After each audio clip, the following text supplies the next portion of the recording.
પાંચ વસ્તુથી તૈયાર થયેલો ઓમકાર. અ, ઉ અને મ, અકાર, ઉકાર અને મકાર.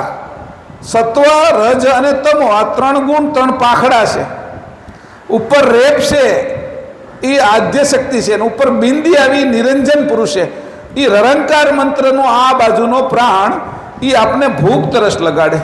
એ ઓમકારથી હું તમારી આરાધના નથી કરતો એમ કીધું.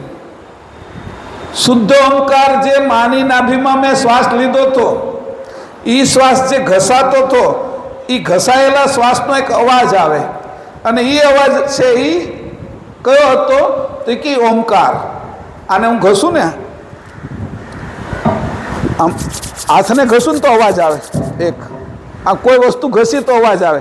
એમ જે શ્વાસ આપણે લઈએ, નાભીમાંથી લઈએ એટલે તરત એ ઘસાવાનો એક અવાજ આવે, અને એ અવાજ અતિ સૂક્ષ્મ હોય, એને અશ્રાવ્ય ધ્વનિ કહેવાય.